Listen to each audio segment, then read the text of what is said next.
Saludos cordiales, bienvenidos al Laboratorio de Ingeniería Sísmica. En esta ocasión hablaremos de sistemas de un grado de libertad en vibración libre sin amortiguamiento y realizaremos una serie de demostraciones para entender los conceptos de periodo y frecuencia de vibración. Posteriormente, veremos las funciones matemáticas que definen las respuestas de desplazamiento y velocidad para este tipo de sistemas, así como la relación que existe entre ellas. Un sistema en vibración libre sin amortiguamiento se caracteriza por tener un movimiento periódico, en el cual las amplitudes oscilan entre valores máximos y mínimos alrededor de un punto de equilibrio de manera indefinida. En la realidad, los sistemas sin amortiguamiento no existen, ya que siempre habrán fuerzas que se opongan al movimiento y disminuyan estas amplitudes hasta detener el movimiento. Para efectos de esta demostración, utilizaremos un metrónomo. Este es un aparato que se utiliza en la industria de la composición musical, cuyo amortiguamiento es tan pequeño que para la duración de las demostraciones podríamos considerarlo nulo y por lo tanto este aparato nos servirá para representar un oscilador en vibración libre. Hablemos primero del periodo. El periodo es el tiempo, generalmente medido en segundos, que le toma a un sistema completar un ciclo. Es decir, pasar de un máximo a otro máximo o de un mínimo a otro mínimo. O bien pasar de un cruce por cero, del punto de equilibrio, a otro cruce por cero, punto de equilibrio, habiendo pasado por un máximo o por un mínimo. Veamos en nuestro metrónomo el concepto del periodo.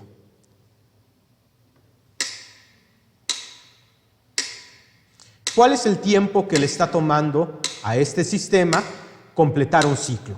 Es decir, pasar de un máximo a otro máximo o pasar de un mínimo al mínimo o bien pasar de un cruce por cero a este mismo cruce por cero habiendo pasado por un máximo y un mínimo. Si notaron y pusieron atención, el tiempo es de 2 segundos. El segundo concepto que veremos es el de frecuencia. La frecuencia es el inverso del periodo y nos indica el número de ciclos que realiza un oscilador por unidad de tiempo. Generalmente se mide en hertz, que es lo mismo que 1 sobre segundo. Veamos en nuestro oscilador este concepto. Como podrán notar, por cada unidad de tiempo, por cada segundo, nuestro oscilador no alcanza a realizar un ciclo, pero por cada unidad de tiempo, por cada segundo, está realizando medio ciclo. Es decir, que nuestro oscilador tendría una frecuencia de 0.5 Hz, que es lo mismo que hubiéramos obtenido de calcular el inverso del periodo que vimos anteriormente de 2 segundos, como 1 sobre 2 igual a 0.5.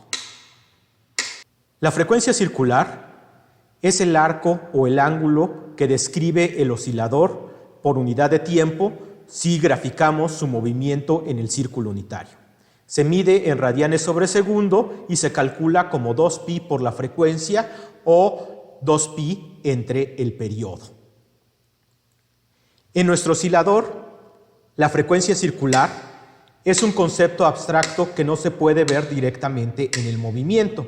Pero si nosotros graficamos el movimiento en el círculo unitario, podremos ver que por cada unidad de tiempo nuestro oscilador está describiendo medio círculo, es decir, pi radianes. Por lo tanto, la frecuencia circular de nuestro oscilador sería de pi radianes por segundo.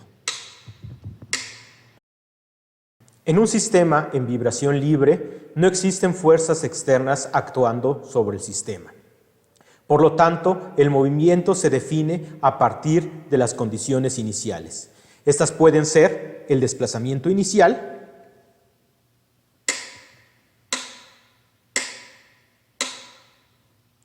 o una velocidad inicial.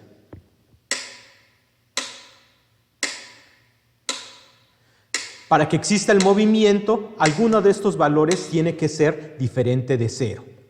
La función que define la respuesta de este sistema es una función trigonométrica armónica, es decir, un seno desfasado o una suma de senos y cosenos con amplitudes diferentes, pero con el mismo argumento.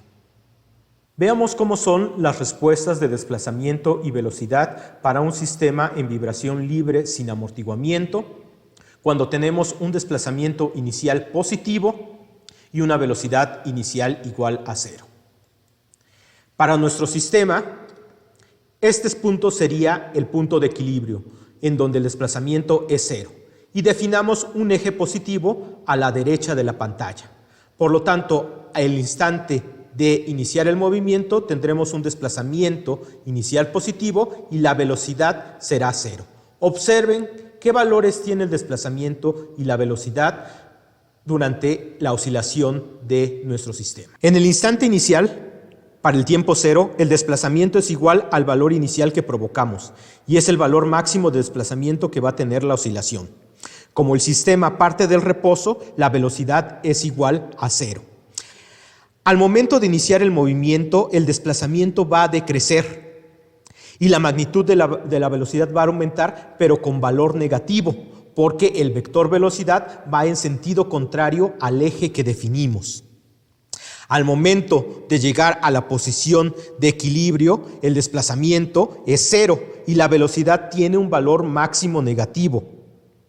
Posteriormente, la magnitud del desplazamiento aumentará con valores negativos y la magnitud de la velocidad disminuirá. Al llegar al lado opuesto, la velocidad nuevamente es 0 y el desplazamiento tiene un valor máximo negativo, es decir, tiene un mínimo.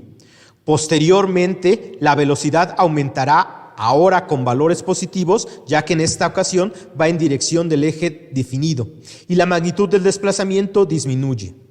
Nuevamente, en el punto de equilibrio, el desplazamiento es 0, pero ahora la velocidad tiene un valor máximo positivo. Posteriormente, el desplazamiento aumentará con valores positivos y la magnitud de la velocidad va a disminuir hasta llegar nuevamente al punto inicial, donde el desplazamiento es máximo positivo y la velocidad es 0, completándose un ciclo e iniciando otra vez el movimiento.